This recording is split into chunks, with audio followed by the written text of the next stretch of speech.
Hello, girls and boys. Welcome to Storytime Fun. We hope you enjoy it. Today's story is called One Wintry Night, written by Ruth Bell Graham. And this is part 2.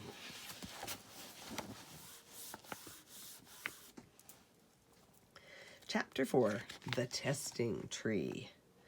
The woman paused briefly and adjusted the cushion near the boy's ankle, tickled the cat that was curled up on Zeb's chest. She tended the fire and began again. In the very center of the Garden of Eden, God planted a beautiful tree. Prettier than any Christmas tree, its ornaments were a strange and lovely fruit, but this tree was off limits to Adam and Eve, for this was the testing tree. God put it there on purpose to test and see whether Adam and Eve would obey him. Of course, he could have made humans a little more like creatures, which do things without question. A caterpillar does not ask himself, "Let's see, shall I spin myself into a cocoon and turn into a butterfly, or is it more fun to be a caterpillar?" He just does what he does and cannot do otherwise. God had decided he wouldn't get much pleasure from humans who acted like caterpillars. He wanted people who would obey him and be his children because they chose to.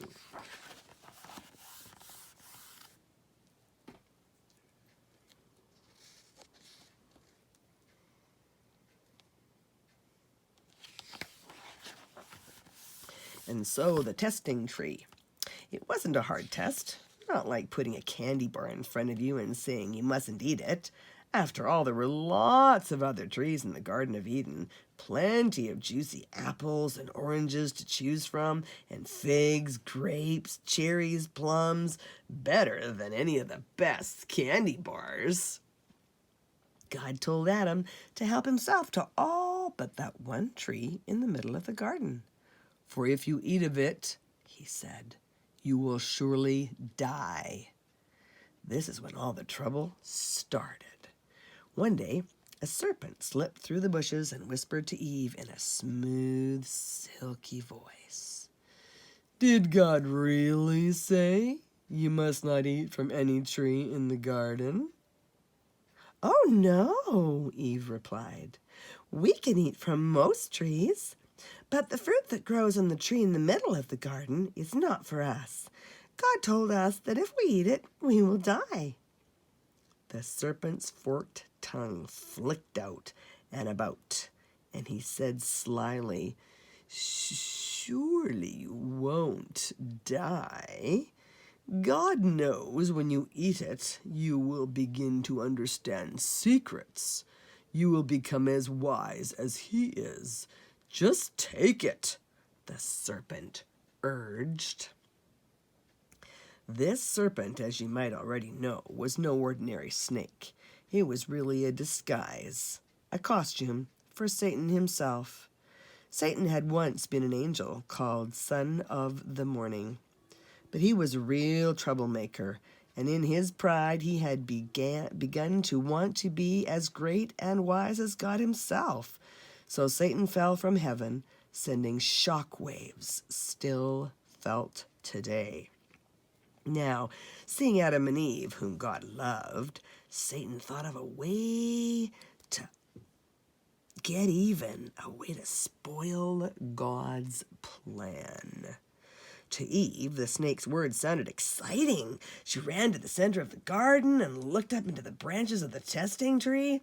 Their ripe and tempting fruit hung. Ooh, it looked so good. She remembered what Satan said about it, making her as wise as God. So she picked one.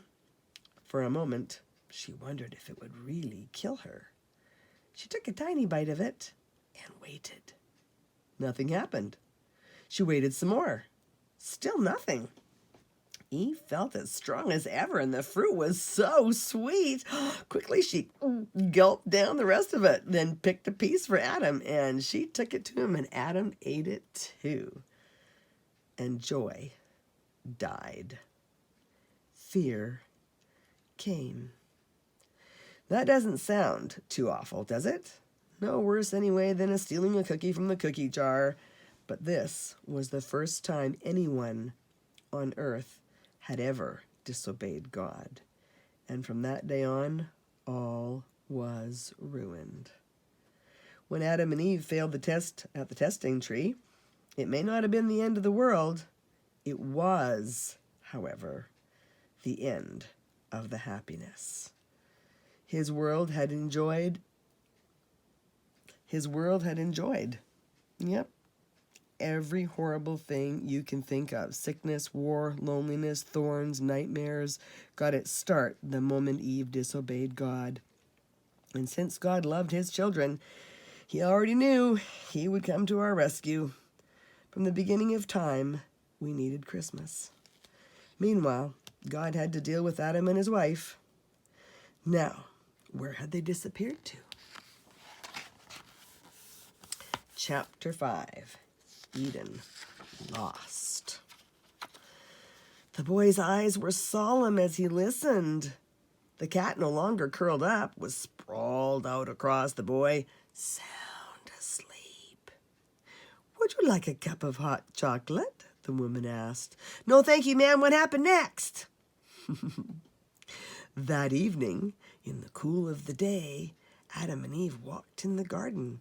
"Adam," God called, "where are you?" Adam and Eve looked at each other in terror.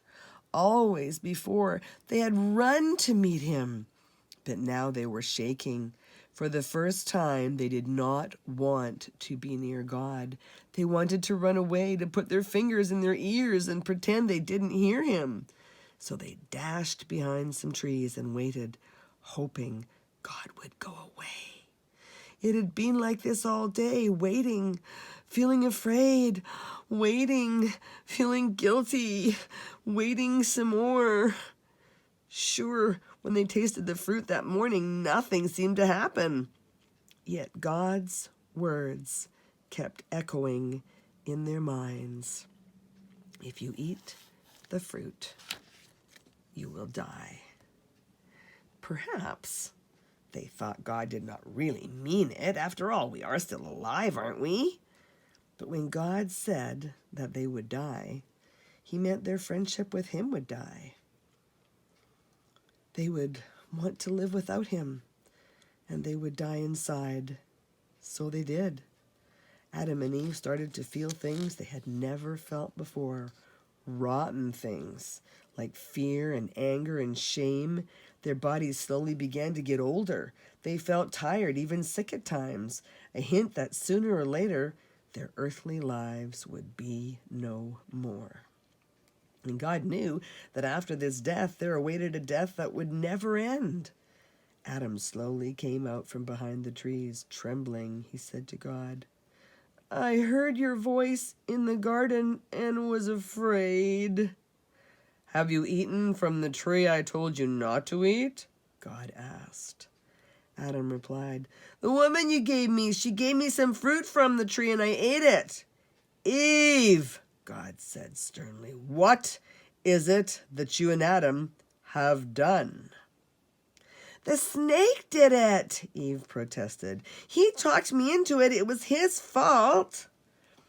But God is not impressed by excuses.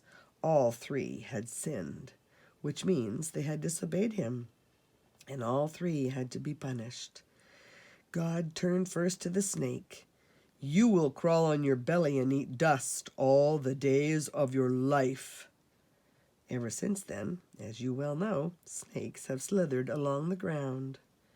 Turning to Adam and Eve, God said, "Now you will find life hard. You must leave the garden." Then he made coats of skin to clothe them, for they were ashamed. Adam and Eve looked with horror at the skins. They recognized the fur. It belonged to their animal friends. Darkness fell over the garden and swept a great storm, low black clouds boiling. The leaves of the testing tree began shaking, and all the other trees bent low in the howling wind. It struck Adam and Eve with such force they ran to keep from falling. So God drove them out of the garden. At the entrance, he placed a tall angel with a flashing sword to block the way back. Outside Eden, life was cold and hard. Instead of simply reaching up into the trees for dinner, Adam and Eve had to plant seeds and pull weeds to raise their own food.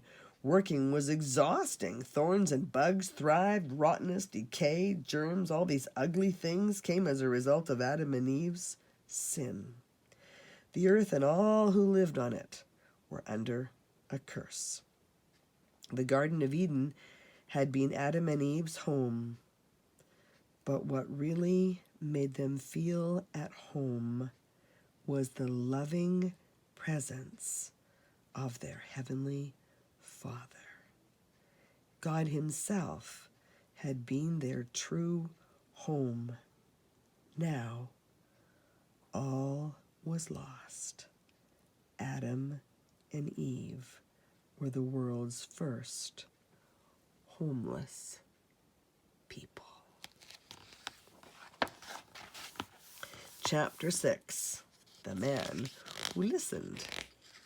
"That ain't the end," the boy said hopefully as he smoothed the purring cat. "No," the woman smiled. "It's just the beginning. You see, God was determined to make a way for man to come back home. It happened like this. God still loved these people He had made, for He does not change. No matter how badly Adam and Eve had sinned, they were still His. So though He drove them from the garden, He continued to watch over them. Many years passed, and God kept watching over Adam and Eve. They had 2 sons, Cain and Abel. When these boys grew up, Cain killed Abel, his only brother. For the first time ever, Adam and Eve saw someone dead, and their own son at that. They wept till there were no more tears left, and awoke the next day to weep again. They realized once more what a terrible thing it is to disobey God. Adam and Eve had more children, and those children had children until there were whole cities of people, and most of them acted as badly as Cain and Abel. As Cain, God kept looking for someone who would listen to Him and obey, someone to whom He could be a friend. But they didn't listen. Just as the first 2 people forgot about God, so did those who came after them. Instead of living in peace, they fought with each other. The soldier who killed the most people was the greatest hero. And when they weren't fighting, the children of Adam liked noisy pleasures. At their parties, they stuffed themselves and shouted and drank far into the night. In all the noisy confusion, people did not hear the voice of God speaking to their hearts. No one heard Him saying over and over that this was not the way to live, that this was not what He had created for them. God saw how wicked the people had become. Their thoughts were continually evil. It made Him very angry. Grieving, He decided to wash mankind from the face of the earth so He could start all over again. In all that wickedness, one man stood out, for he was just and upright, a man who walked with God. His name was Noah. God decided to save Noah and his family from the flood that was coming. He told Noah to build an ark, a huge boat with many rooms inside, and God told him exactly how to build it. It would be big enough to hold Noah's whole family, plus some of every kind of animal and bird in the world. When Noah's neighbors saw him building a huge boat on dry land, many miles from the ocean, they laughed until their sides hurt and tears rolled down their cheeks. But Noah didn't care what people thought. He wanted only to obey God. After the last board was pegged in place, Noah and his 3 sons led the animals into the ark. His wife and his sons' wives carried in the food, seed for the birds, grain for the cattle and horses, dried fruit for themselves, enough to last for a long, long time. As Noah and his family and the animals waited inside the ark, Noah's neighbors laughed louder than ever. While they were laughing, the rain began to fall. Through the downpour, those in the ark heard a strange sound. The laughter had turned to wailing. Then the air was pierced by screams, fists pounding on the outside of the ark. Noah and his family could do nothing, for God had shut them in. Soon the pounding stopped, cries grew fewer, and then there was only the steady pouring of the rain. Day and night the raging storm continued in the flickering light of their oil lamps inside the ark. Noah's family sat and listened to the rain pounding on the roof. After many days, they felt the ark gently rocking, and they knew it was floating on the water. It rained for 40 days and 40 nights. When at last it stopped, Noah opened the window to look out. There was nothing but water stretching as far as his eyes could see. Not even the mountain peaks showed. Several weeks passed while they floated on. The animals wished they could get out and run. The deer paced back and forth in their stalls. The ark began to smell as bad and dirty barn on the hot August day. Noah and his family wondered if they would ever see dry land again. Then one day, Noah opened the window and lifted out a dove. The dove eagerly took to the skies. It flapped its wings and soared above the water until it was out of sight. Several hours later, the dove returned holding an olive leaf in its beak. That made all the animals in the ark very happy because they knew the water must be finally going down. A whole year went by before the earth was dry enough to walk on.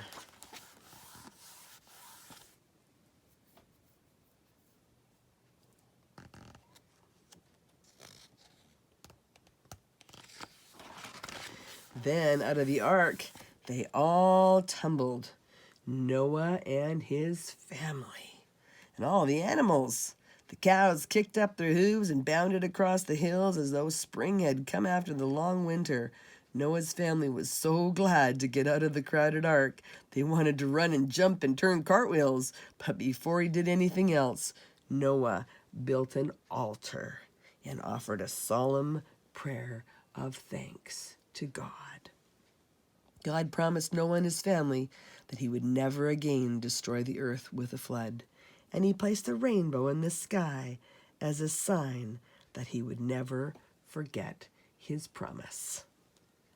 At first, the people didn't forget either. Noah's sons remembered God and the great flood he had sent. They told their own sons and daughters about it, and the sons and the daughters told their children, but it was starting to seem like a story from long, long ago. People could no longer recall exactly why Noah and his family were rescued from the flood. They forgot how important it was to listen to God. God intended for everyone to live together in peace, but people began once again to stray from his plan. If a man was strong, he would take all the wheat from his neighbor's fields and all the fruit from the trees and lock them up in his own storehouses. The strongest and richest declared themselves rulers, making whole cities their slaves. They invented many fake gods, a god to help them win wars, a god to make it rain, a god to chase wolves away. They even tried to imagine what these gods looked like. They carved them out of wood, stone, and even metal. Watching the people, God saw that they were getting more confused all the time. There is only one God, he kept trying to tell them. It was no use. They didn't hear him. Most people had ignored God for so long, they didn't even recognize his voice. God thought of another plan to rescue his people, a plan that would one day lead to that first Christmas in Bethlehem. To make the plan work, God needed someone who was still faithful to him. And he knew just where to find him. Well, that's it for today. The end of part 2. Part 3 will be soon. See you next time.